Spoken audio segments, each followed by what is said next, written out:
Hello, everybody, and welcome to another episode of The Male Perspective. I am your host, Lana Reid, and today with me, I'm so tickled, I'm so pleased. I have the pleasure of speaking to a young man out of Mississippi, Mr. Trey Olds, and we're going to have a wonderful time getting to know him. Trey, thank you for hanging out with me. Thank you for making time. Thank you. My pleasure. And how are you doing today? I'm very well today. All right. How are you? I'm good. I'm good. Now, Trey, you are a very special individual. You're 19 years old, right? Mm-hmm. And you have your own radio show, if I understand correctly, right? Yeah, my own radio show. And I've been doing that since I was 13. 13. What made you start your show at such a young age? Well, I was always interested in comedy and radio and television. And as I got older, I figured, well, maybe I can get into the business somehow. You can get started. And I had a few friends who was already in the radio business, and they said I have a good voice, a unique voice to do for narrations and voiceover work. And this was all online as it is now. You know, the internet is a great tool for and so I found a few places and softwares to do some voice work and get it out there. And then I started my own radio station in 2013. At first, for 2 years, I was a disc jockey. I just played music and, all that. And then after that, I transitioned to interviewing, like talk radio, where I interview some actors and musicians, writers, all kind of interesting people. Oh, that's amazing. So now you do a combination of DJing and interviews? Is that what your radio structure is? Yeah. Mm-hmm. Okay. And how often do you come on air? Well, I used to do 3 shows a week, Monday, Wednesday, Friday, but I've slowed down a little bit because I'm also an actor and voiceover actor. So I do some community theater work, and sometimes I do some narrations or animation work for voiceover. So I had to cut back on interviewing and disc jockey a little bit so I could do all that, but I'm still very much active in all of that. Amazing, amazing. So what type of people do you interview on your show? What kind of guests have you had? Well, I've interviewed some actors, musicians, writers, a few big names. I hate to, distinguish little names to big names, but it's, but a few big actors: Ed Asner, Marion Ross, Joan Van Ark, and a few lesser known actors. But they're all actors. You know, they all have a name. Jeff Baker, Wes Johnson, Pete Papa George, all kind of great people. Great stuff. Great stuff. So when you get big and famous, please remember us little people out there. Okay, Trey? Absolutely. Absolutely. So you say you do some acting and some voiceover. How did you start that? Well, I started because when I went to middle school, we had a theater program, and they did 2 talent shows every year, and I was always fascinated with that. And this was before I did the radio show, and I did a few middle school theater productions, and I was in one of the talent shows acting, and I was in the Christmas talent show one year, and I was singing. I sang Jingle Bells and Frosty the Snowman. I'm not much good of a singer now,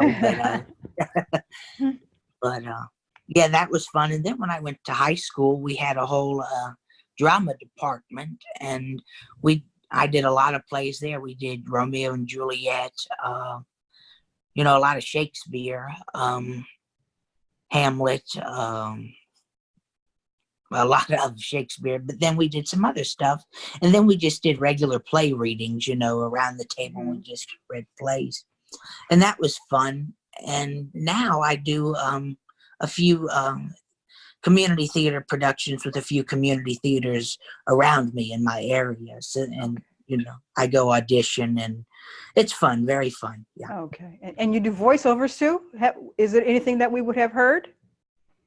No, well, you might on YouTube. I've done a few narrations for other YouTube channels and little advertisements, but nothing big, nothing that stands out, you know. Okay. But it's coming soon. I'm pretty sure it's coming soon. We're going to speak it into existence.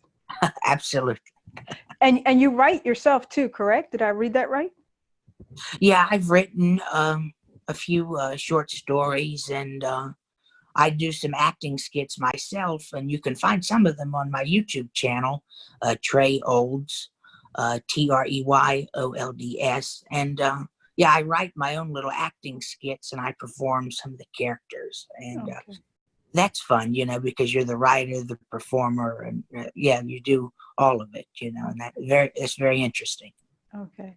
Now we've been sitting here for these first few minutes listening to all of the amazing and wonderful stuff that you do, Trey. But I do want to let the audience know that you're diagnosed, you're a fully high functioning autistic, right?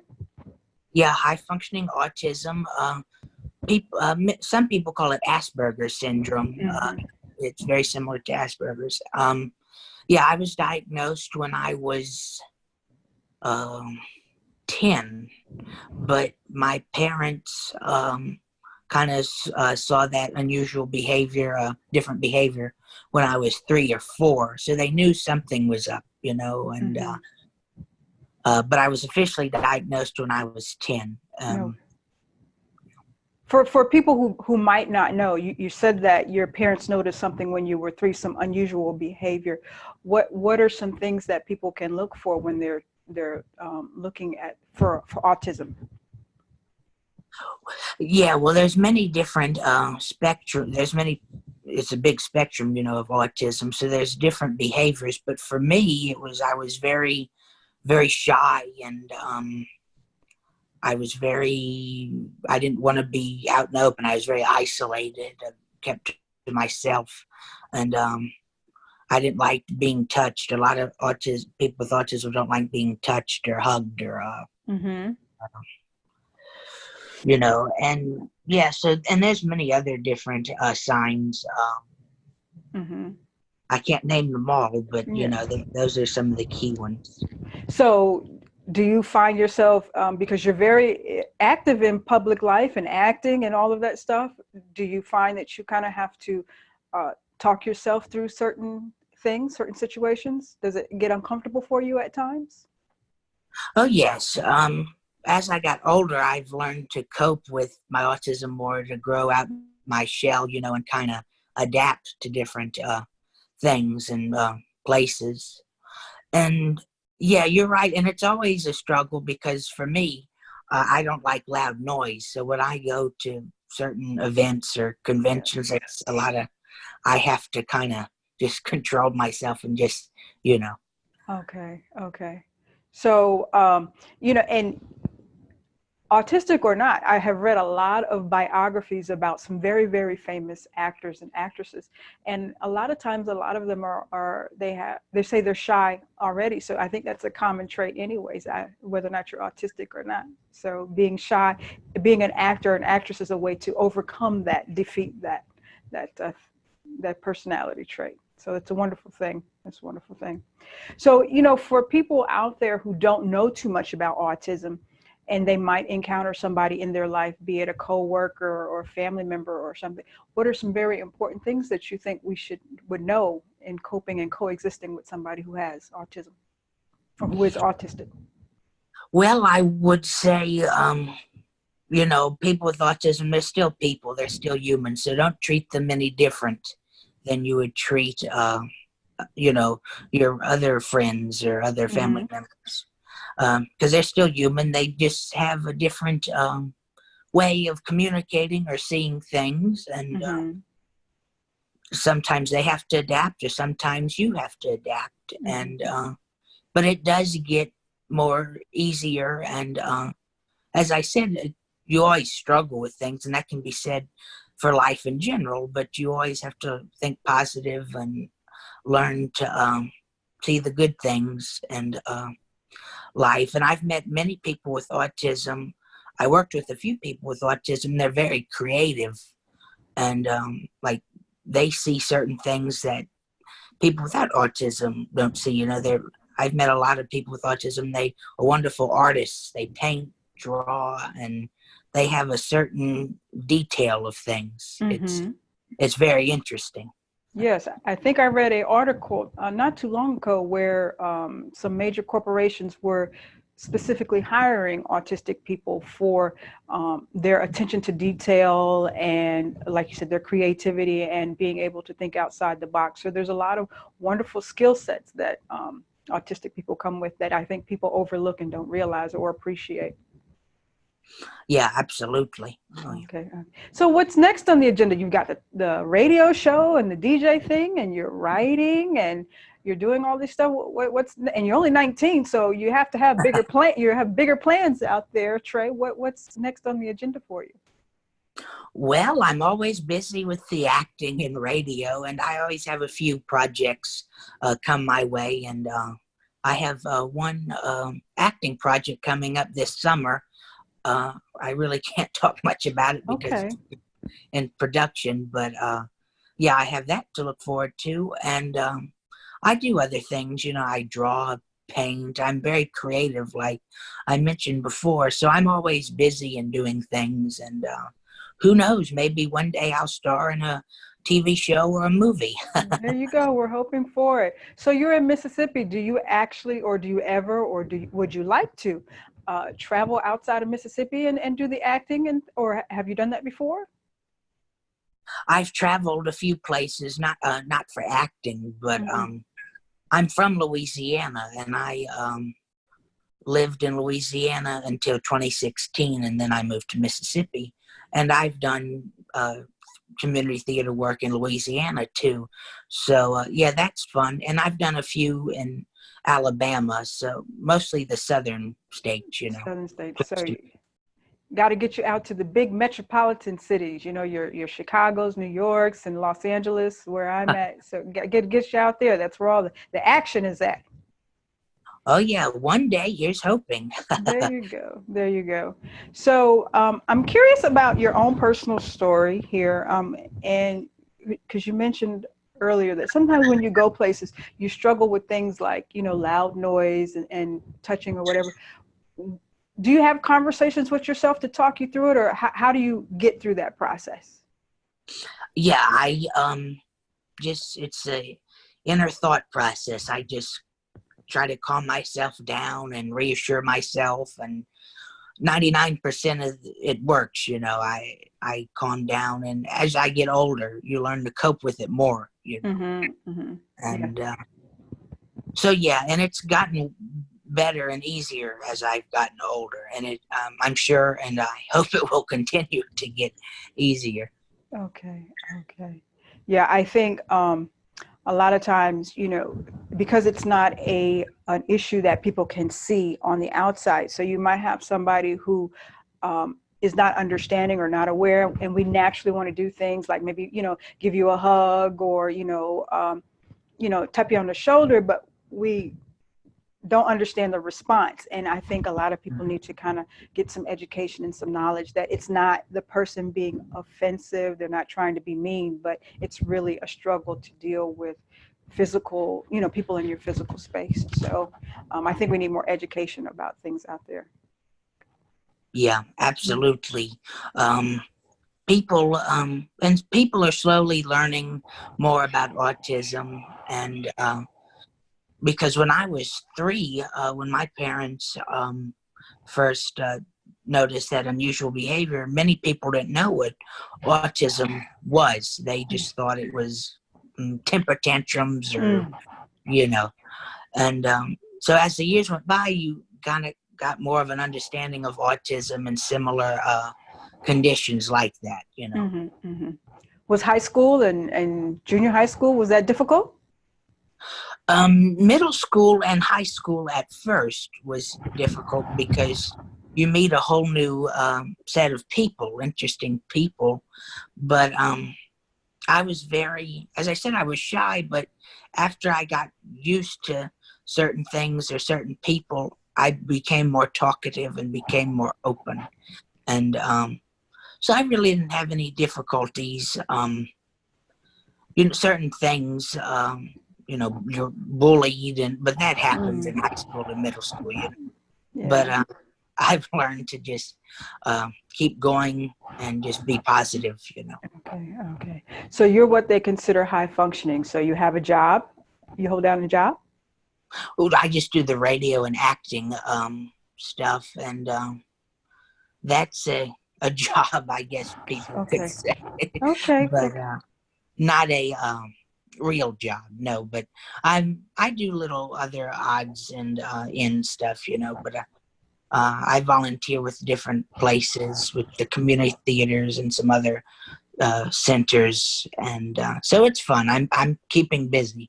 Oh yeah, you got to keep busy. You got to keep busy. You got to keep the mind moving and shaking. That's how we grow and evolve, and think of more wonderful things to do. More wonderful things to do. So, where do people catch your radio show? They can find it on YouTube. Just type in Trey Olds or Trey Olds Radio, and the show streams on iTunes, Spotify, many other different radio and podcast apps. There's a lot. I can't really name them all, Okay, that's good. but and So, Facebook, yeah, too. okay. Do you have anybody that helps you with your radio show, or you do it all by yourself? It's just me. At the beginning, I had a few people that helped, but it was all over the internet. I had an announcer that would announce, the guest name and the introduction of the show. And yeah, he was very fun to work with, and I still stay in touch with him. He has his own radio show in Maryland. Mm-hmm. And yeah, I've gotten a few other announcers, and but it is a team effort, but mostly it is just me. But you always have to work with other people, because this business, it is a team job. Yeah, yeah. And you mentioned earlier that you had some big names on your radio show. How's it that you come across these people to book them for your show? Well, it depends. Sometimes you can reach out to them directly, or usually with the big names, you have to find their talent agent or publicist. Okay. And I've done that, and that's interesting because you have to connect back and forth, back. And I always like it when I don't have to deal with an agent or publicist, because it's just you and the talent. You kind of cut out the middleman. That's true. Yeah, they can be a little particular. Yeah. That's impressive that you have enough gumption and go get it to just reach out to these names and get them booked for the show. That's very impressive. Thank you.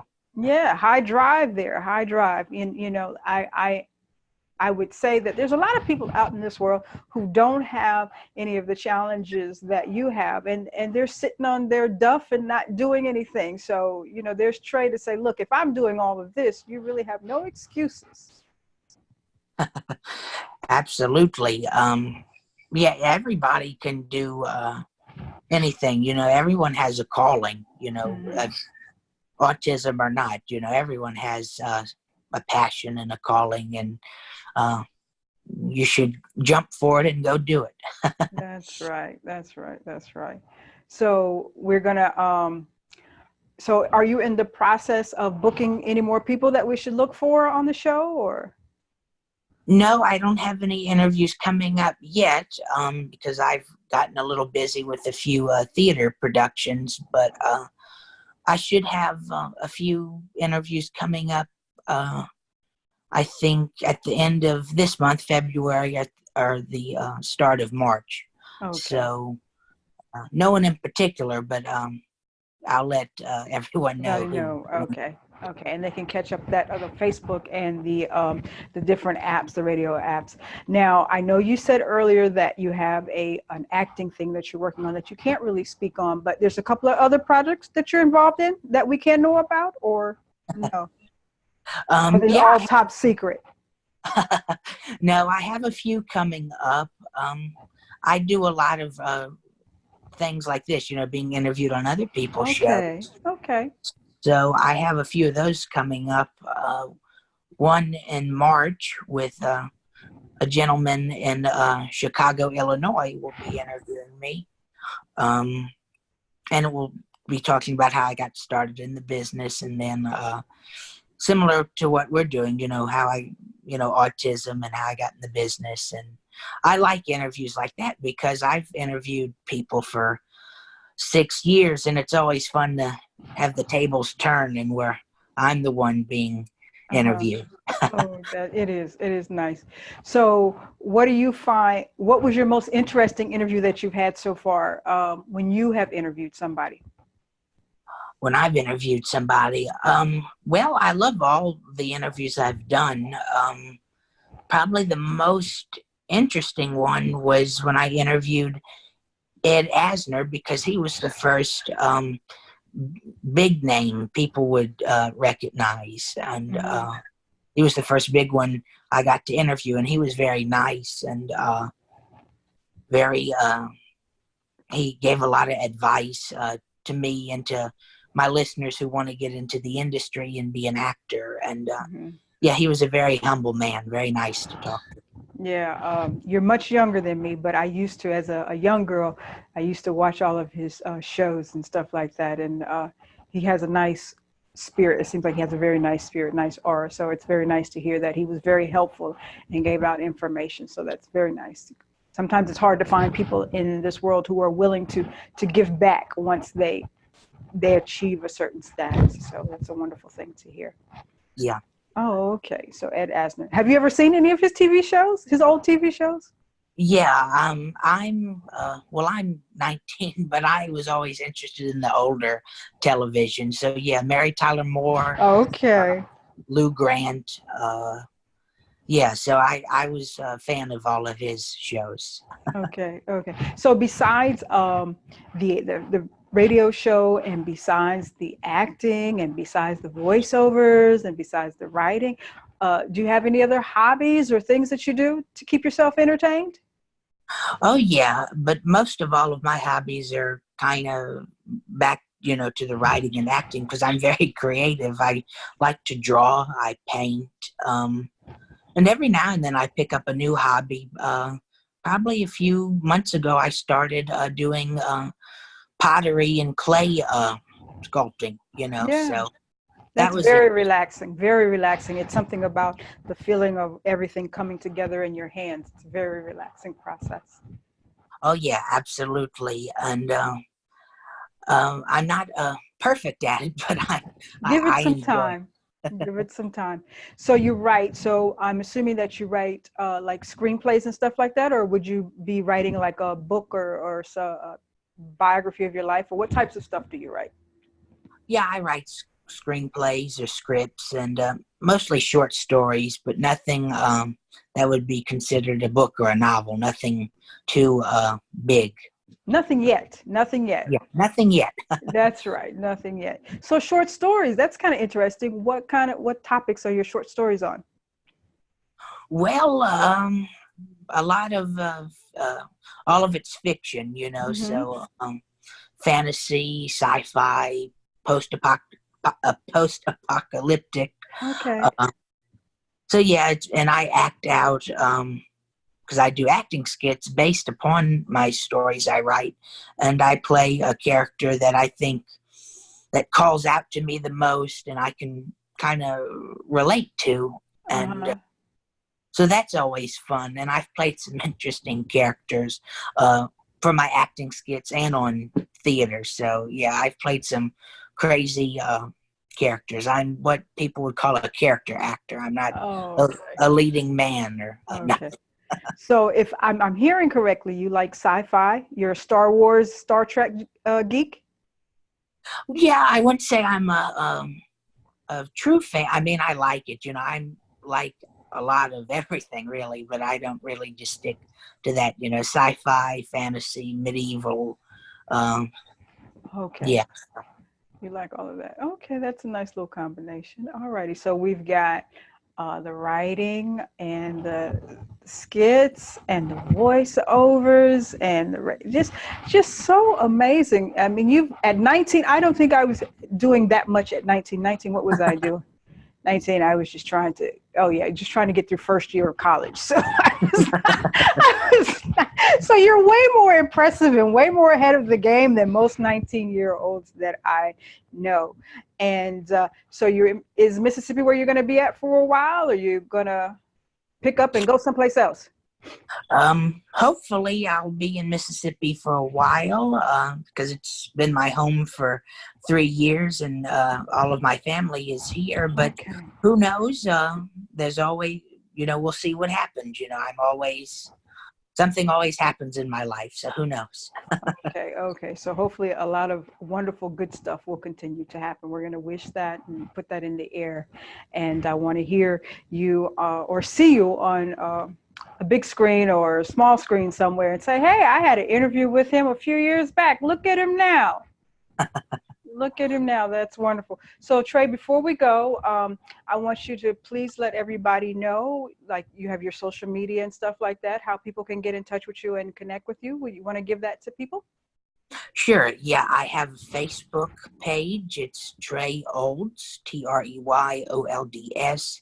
And then I have another page on Facebook. It's just dedicated to the radio show. It's the Trey Olds Radio Show. And YouTube is the main, the easiest way to find my show. Just type in Trey Olds or Trey Olds Radio, and the channel should pop up with all the interviews. And I have some of my acting skits on there, and other projects I've done. So YouTube and Facebook is the best way to connect with me. All righty. Wonderful, wonderful. So we are now in 2020. Before we get out of here, you want to give the listeners, the viewers, any special messages for 2020? Well, it's hard to believe it's 2020. The years fly by. But I hope everyone has a blessed and healthy 2020, and let's have a great year than last year. Always have a great year than the last one. Always make it greater. So. Awesome. Awesome. That's beautiful. Trey, I've really enjoyed my time with you, and I thank you for making time for me, because I know you could have been doing anything else but hanging out with me, but you took the time to hang out with, you've been hanging out with A-listers, so you hung out with the C-lister, Lana Reid, for a few minutes, so I appreciate it. I thank you for that, for hanging out with me. Thank you very much. It's been a pleasure talking to you. Thank you. So that is all for this week's episode of The Male Perspective. I am your host, Lana Reid, and I will see everybody next time.